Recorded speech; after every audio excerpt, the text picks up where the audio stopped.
Good. Okay. So let's try this again. So can you tell me what you did last night? I just need to do a sound check. All right.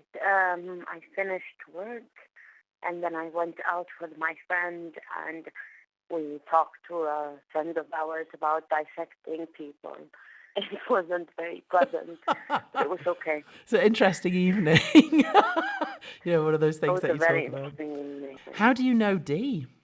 Oh, I used to live in Northern Ireland, and I lived in Derry, and so I was very good friends with her brother Connor. I don't know if you met him. Yes, yeah, I love Connor. He's a brilliant musician, isn't he? He's amazing. So she was coming to the West Bank, and she stayed with me when she was here, and that's how I know her. I love Dee. She's amazing. She's my best friend. I love her as well. She's one of a Excellent. kind. Yeah. So I don't know if Dee's told you what I'd like to speak to you about. Firstly, I'd like to sort of briefly hear you about your experiences in Palestine at the moment, and then I'd also like to Mm. ask you what you think about how that relates to the Arab Spring, because at the moment the Israel-Palestine conflict seems to be taking a back seat with other things that are going Mm. on, and it's just to ask somebody who's on the ground what is actually still going on there. How are you affected by that? And then another thing I'd like to ask you as well is whether you feel that particularly Irish people want to help in Palestine. Are you happy with those questions? Is that okay? Yeah, that's fine. Whatever you want to ask is fine. Fantastic. Okay. Yeah. So, Mira, if we could start, can you give me a brief description about what you've been doing in Palestine to help the situation in your eyes? Well, I've been a social and youth activist and political activist since I was started university in 2003.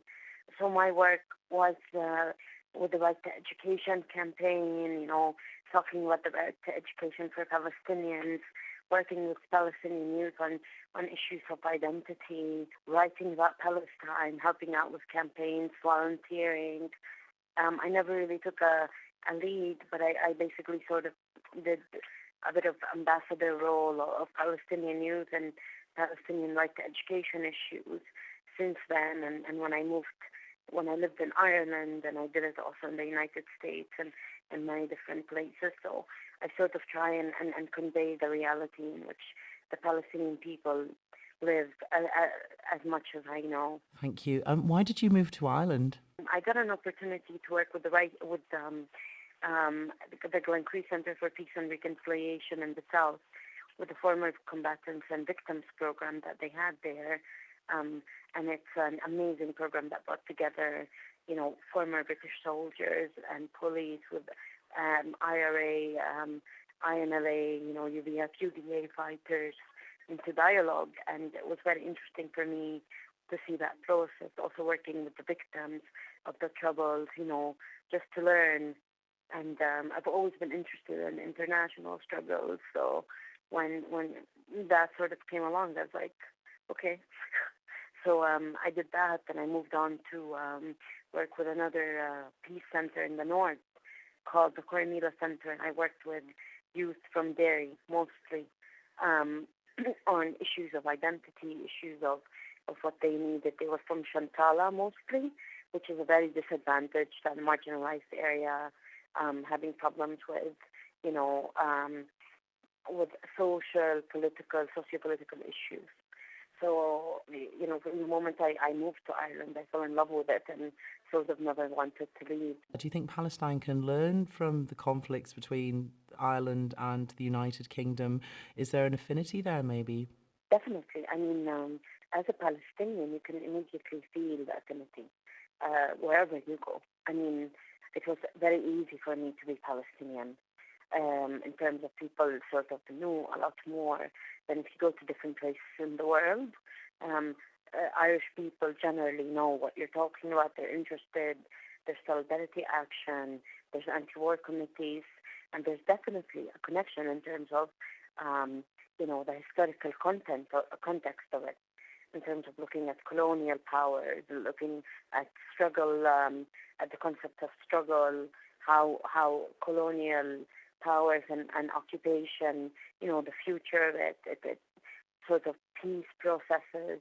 I think the Irish peace process was a lot easier in many ways than it was in Palestine. Um, in a way, the Irish had a bit more access to the world than we did, than we do, actually, in terms of, I'm talking about looking at open borders, the Republic, the ocean, United Kingdom.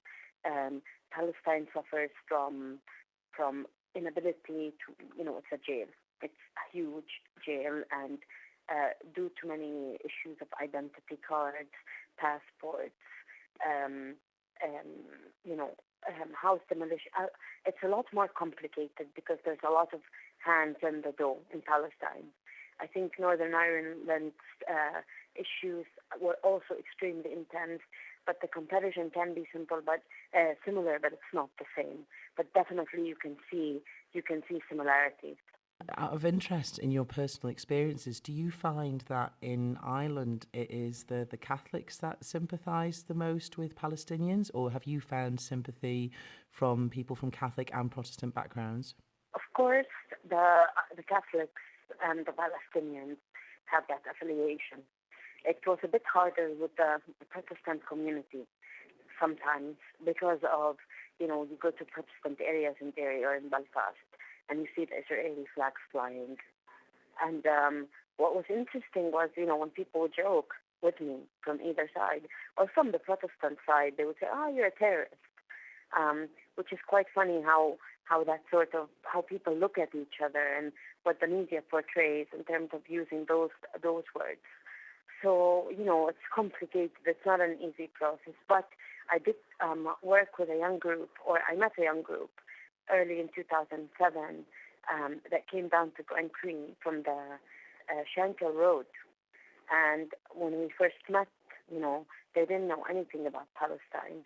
And I still like their names are William and Stephen and David. And they invited me to go to the Shankill Road and visit their community center. And whenever I would go, I would talk to them, and they understood a bit more. I think the problem is with the Protestant community in Palestine is that they never had the chance to get to know Palestine because it always became such a rivalry thing with the Catholics that, they're flying this flag, so we're going to do something to, piss them off, so we're going to fly the other flag. But definitely, I think, if you talk to aware people from Protestant background or Catholic, they are in sympathy and in solidarity with the Palestinian cause.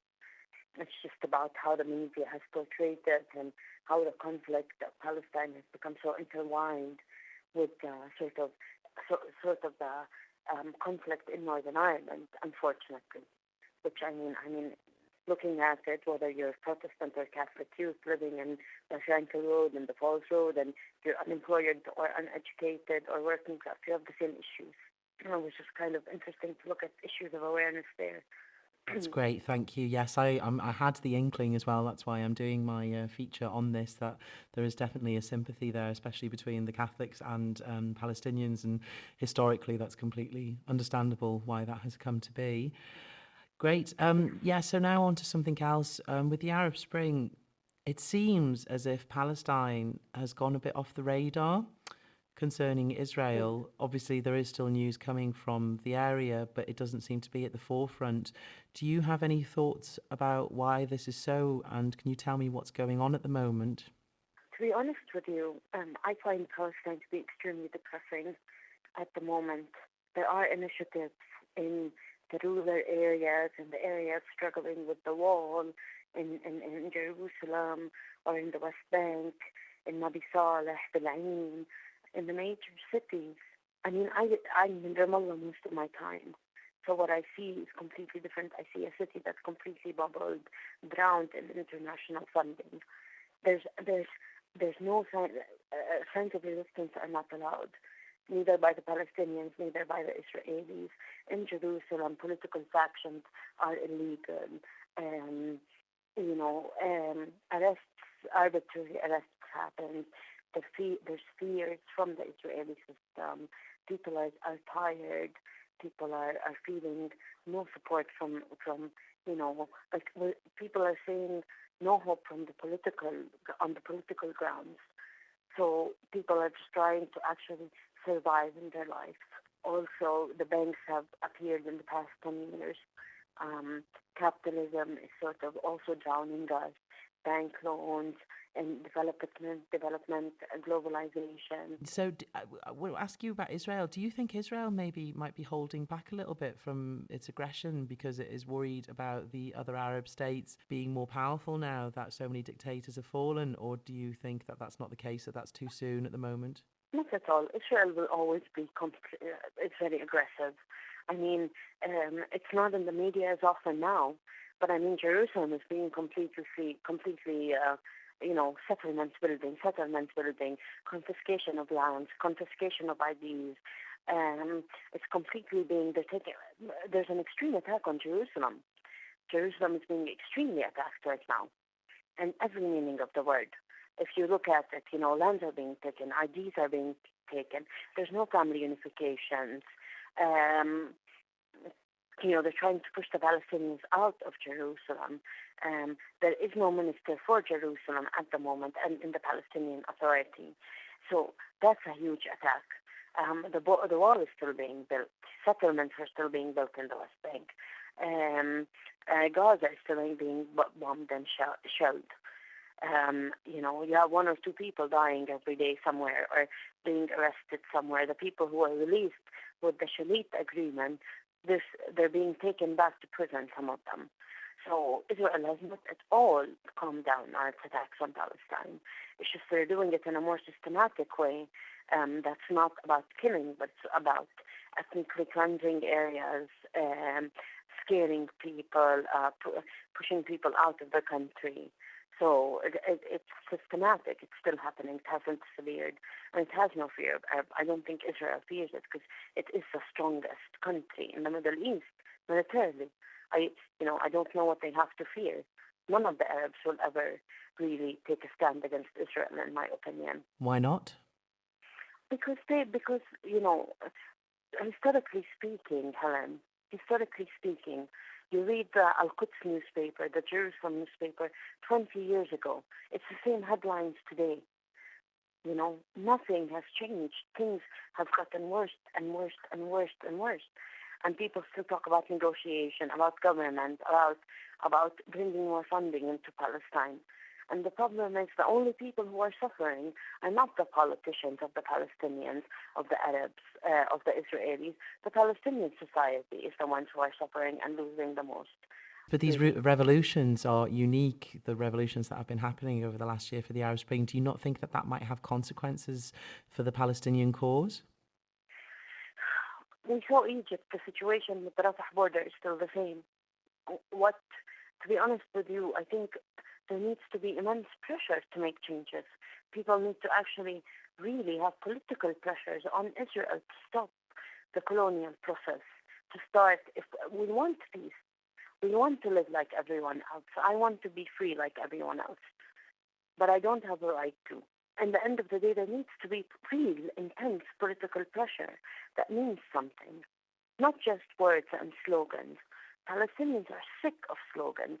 You can hear Free Palestine in hip-hop song, or by Loki or by any of these artists singing for Palestine, or an Arab leader saying, we want to free Jerusalem. But on the ground, you see none of this. It's the same situation. I've been alive for 27 years now, and I was born under occupation. I saw the first Intifada, I saw the second Intifada, and now I'm being surrounded by walls and checkpoints, and I don't remember ever feeling like anything really good happening. I don't see anything changing unless there is immense political pressure on real change, on the Palestinian Authority, on Hamas, and on Israel. If the Palestinian Authority wants to represent us, let them represent us. Let them represent what the people want. Let the free people have human rights, have freedoms. We don't have this. The anger towards Israel and the support for Palestine is huge. Do you think maybe that, say, if things settle in the other Arab states more and they have strong governments, that maybe their attentions could turn to helping Palestine, or do you think that will never happen? To be honest with you, I'm going to be a bit pessimistic here for a second. But Israel is getting billions of dollars from the United States, billions of dollars from APAC, billions of dollars from companies, from people who want to learn how to do security. Israel is using us as a training field for other countries to have a stronger army. And to be honest, in the end of the day, I always try to have, I have all the respect for all our brothers and sisters and comrades talking and activating for Palestine, and they're everywhere. They're in Britain, they're in Europe, they're in Africa, they're in India, they're everywhere. But in the end of the day, we need, this situation it's really messy and it's really complicated in terms of the politics of it. But if you really dig down to the simplicity of it, it's an occupied country, and Israel is an occupier for 64 years now. And the only solution is to end the occupation, is to have civil society, popular movements, people on the ground, speaking with politicians, bringing politicians and diplomats to see the real Palestine, to see what's happening, and actually make a change. Unfortunately, any politician or anyone who says anything to criticize Israel is completely, looked at wrong. No one can say anything about Israel. So to So how are they summarize, going to do anything? do you think it's a lot of talking and no action? The people are doing actions. The people internationally are leading demonstrations. They're doing a lot of stuff. But that's not enough. There needs to be real political pressure. There needs to be governmental pressure to stop this. It's not going to end as long as there's interest in the area. Palestinians are still going to be under occupation unless real political change, the UN to really, really take measures in terms of having a country like Israel violate every human right, Helen. If you look at the human rights bills and you compare it with the Palestinians, every human right is being violated. Every single one of them is being violated by the state of Israel. Wow, Mira, thank you so much for being so honest with me. It's very powerful what you've said. I think I always find it quite interesting with the United Kingdom. The United Kingdom is very quick to judge and to say, oh, what's going on down there? But then when you look at Northern Ireland, every day there is some news about the new IRA or something, like the problems. I know they're nothing compared to what's in Palestine, but the UK can't even sort it out in its own country. It's here, and then you think, what use are we to anybody else? But at the same time, I think it's incredibly important that there is that support there. It really is. And I think because I'm half German, half British, and I think that Germany has a big part to play as well, and that it should take responsibility as well as an international community to sort this out, because obviously if it wasn't for the Second World War, a lot of these problems wouldn't have happened. People tend to bury their heads in the sand and try to forget because they think it's far away, but it's not. How long does it take to fly to Palestine? Is it 4 hours or something? It's not long, is it? From London, yeah, it's about 5 hours, yeah. I mean, when you think about it like that, it's not another planet. It's literally around the corner, isn't it? It's not far away at all. So are you planning to stay in Palestine, or do you think you will go again? I am going. To be honest with you, whenever I come back here, I'm so disillusioned, I'm so disempowered that I end up coming back and really not doing anything for my country. I end up doing my job, working and trying to do some activism, but I get so depressed. That I don't want to. My anger turns into depression, and I end up doing nothing. When I'm abroad, I have the energy and the freedom to say things. Here, I can't say anything because there's always the fear of being imprisoned, and I'm not brave enough to go to prison. I'm not brave enough, and I admit it. You're going to be no use to anybody in prison. You need to be speaking. You're a very strong speaker. If you're in prison, you can't help anybody. You have to be out there talking. Mira, I'm going to do my best with this. Put it all together. I thank you. That was fantastic. It was really useful, and I hope we can stay in touch. Who knows? Maybe we'll see each other. I'd love to come and see. I've heard it's very beautiful, Palestine, but I'm sure the situation at the moment. I don't know. Do you still see the beauty in the country, or is it hard? I love the country. I love the nature. I love the scenery. My problem is with the people.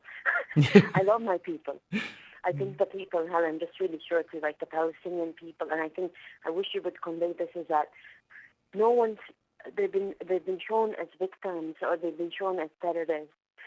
Somehow the humanity of being a simple human being, with simple needs, is completely gone out the window. All we want, like this is a real call. We don't want, please, if you can just put this down. We don't want international funding.